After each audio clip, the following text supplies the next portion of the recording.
Hello and welcome back to my YouTube channel. Today I'm going to be talking about how to help your new business thrive and get new customers online. So you've started a new business, congratulations.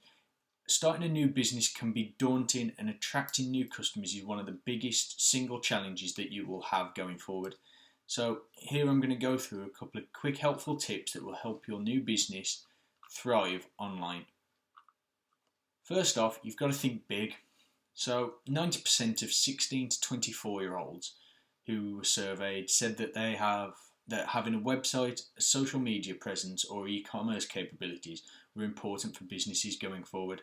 This includes online sales, web and email marketing tools as well. So in comparison to that, 88% of all UK founders of all ages see that there is value in having an online presence. However, there is a significant drop-off in founders who are aged 55 or over, with only 59% believing that an online presence is important. So, with a huge 89% of purchases starting online, ignoring the potential that the internet provides you could mean that you're missing out on huge amounts of lost sales. And there are also additional benefits to having an online presence. Firstly, your business is available 24/7 for sales anywhere in the world, and it also provides a much more convenient method for your customers to make purchases from you. If you've got one brick and mortar store, you're restricted to one location where your customers have got to visit you.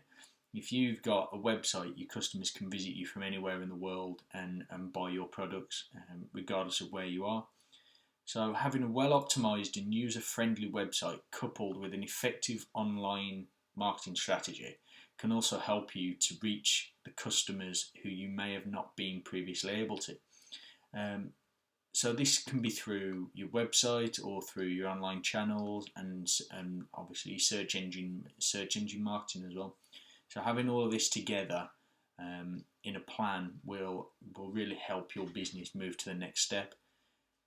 So the next step is making a plan. There are plenty of opportunities to sell your product or services through the internet. It's a massive section where everyone is on a vast proportion of the website of the population are online and willing to shop online as well. So as more and more of these transactions are shifting online, as households rely more on deliveries rather than visiting stores. It's only been further emphasised since the start of the COVID-19 pandemic, which has hugely disrupted retail outlets as well.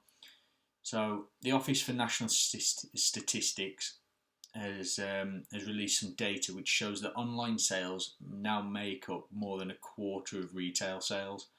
This is a rise from less than this has risen due to more than a third of sales being coming online during the first and second lockdowns in March and September of 2020.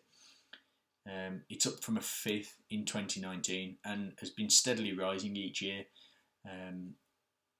So the COVID-19 pandemic has really just accelerated something that's been changing for a long time already.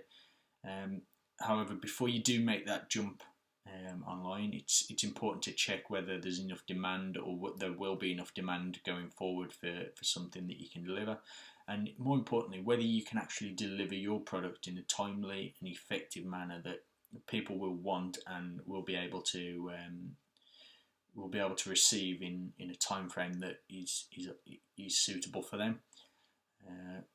So it's best to consider what is the best way to sell your products and services online, how to reach the right people, as well as any other additional costs that you may face, such as web hosting or delivery fees.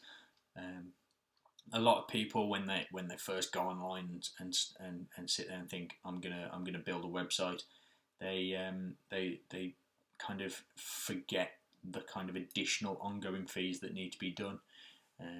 So your web hosting, your domain fees, they're all kind of they're aspects of a website that you need but aren't necessarily known about up front. So making sure that your online presence is targeting the right customers, or you are effectively just shouting into the void that is the World Wide Web. Thirdly, your virtual brand. So research has shown that young entrepreneurs derive 12% more revenue from online sales than the average business owner. Their online sales are reported as having increased from 10% have increased by 10% from 32% before the pandemic to 42% since February 2020. So having a user-friendly website that customers really are encouraged to make a purchase through requires the correct language, suitable layouts, and having attractive words and imagery that really keeps people on your website for longer and making more purchases and spending more. However, having that website is just one aspect of your overall brand. Many customers start their search for a product or a service via search engines, so having a well-optimized website using the right language and the correct search engine optimization tactics and imagery that features highly in search engines, all of that is crucial to making sure that people find your website, and B, are actually interested in making the purchase that you've got. Additionally, monitoring and responding to the feedback that you receive on social media or even on review sites can massively help boost your brand's reputation going forward, whereas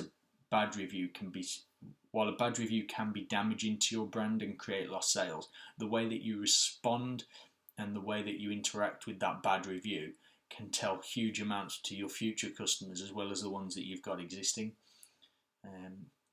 Another aspect that is quite often overlooked is your email address. Having a separate personal and business email address might be desirable to a lot of people. Customers will often feel more comfortable sending messages to an official sounding email address. It does not necessarily have to be one that is linked to your domain, but you can go down that route as well. It could just simply be a Gmail or an Outlook email address where the username is your website's name.